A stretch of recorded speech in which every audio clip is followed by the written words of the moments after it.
grab na ma'am? 300. 300. Apo. Pa-ready na yung order natin guys.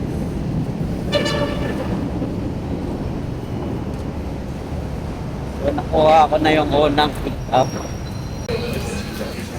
Boss, may grab na boss? 397. Ayun. 397. Thank you. Sir, boss, 16162.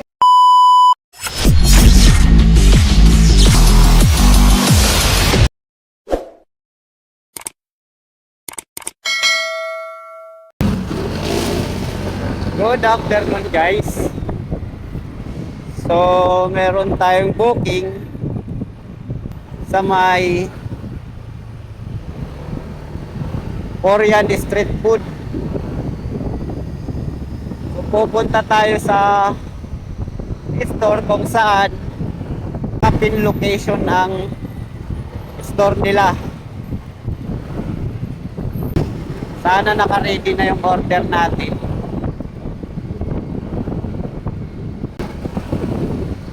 Double booking kasi ako ngayon. So ibig sabihin nun, dalawang store ang pagkukuhaan natin ng order. Sa Korean street food at saka sa Kanto Freestyle. So ang maunang pick up natin sa may Korean street food. So nagbiyahe ako ngayon kasi hindi masyado ma-traffic dahil wala na gaanong pasok. Para magkapera din ako sa Pasko. Dahil wala naman tayong ibang inaasahan kundi sa pagbibiyahe lang. Kaso lang, para hindi maganda yung booking.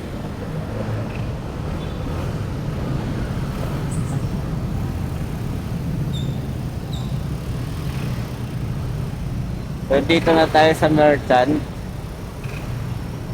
Ang problema, maraming nakapila.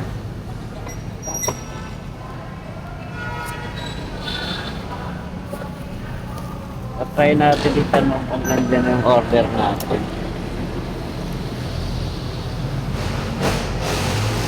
Kanina pa ito eh. May grab na ma'am. 300. 300. Apo. Pa-ready na yung order natin guys.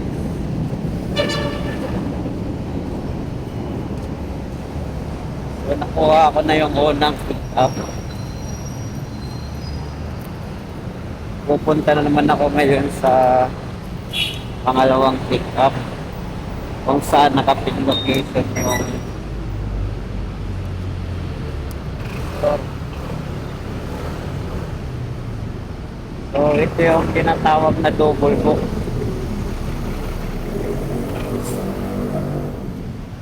Minsan may double book din na isang store lang pag-pick upan. At meron din double booking na apply pa yung store.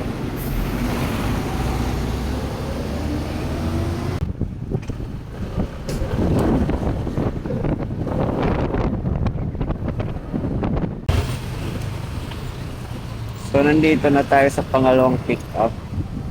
Ang problema parang hindi pa yata naka-ready yung order. So tingnan natin sa loob kung naka-ready ba. Tanong natin sa mga empleyado.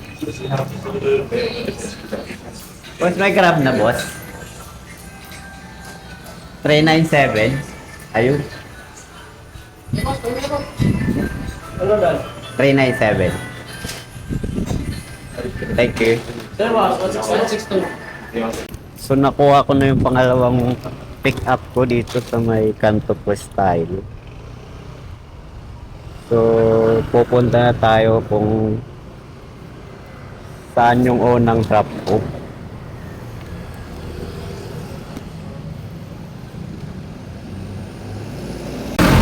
So let's go guys, papunta na tayo sa first drop off natin kung saan nakapin location yung unang customer natin.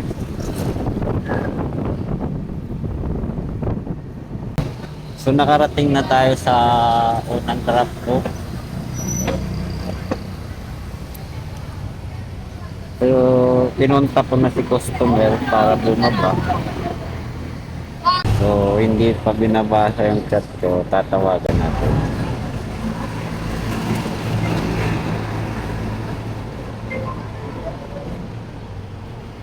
Hello po, good afternoon.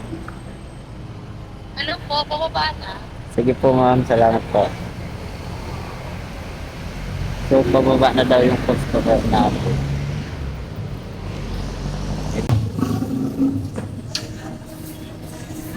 Ma'am Grab, pangalan po. Thank you ma'am. Thank you. Sa kanan, papunta. Saan po lugar? So, naibigay ko na yung first drop off ko sa customer ko. Pupunta na naman tayo ngayon sa second drop off kung saan nakapin location. Ito, medyo malayo-layo to guys.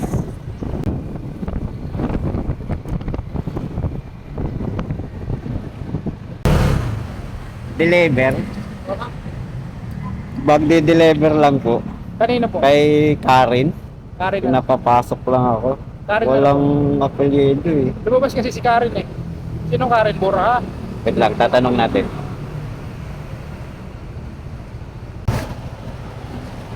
Sir, Karen Borja. Karen Borja. Diretso lang. Thank you. So, andito na tayo sa loob ng San Miguel. Hindi ba?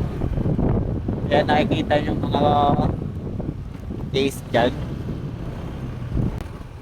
So, hindi natin alam kung saan to. Set ulit natin. Saan naka-location si Ma'am Karen Borja po? Karen Borja. Sa dulo pa. Thank you. Okay, thank you. So, sa dulo pa daw si Ma'am naka-location. So, ito yung loob ng Ginebra San Miguel. Kung nakikita mo. Ma'am Karen Borja po. So, ito na si Ma'am. Yeah. Ito po ma'am. Thank you.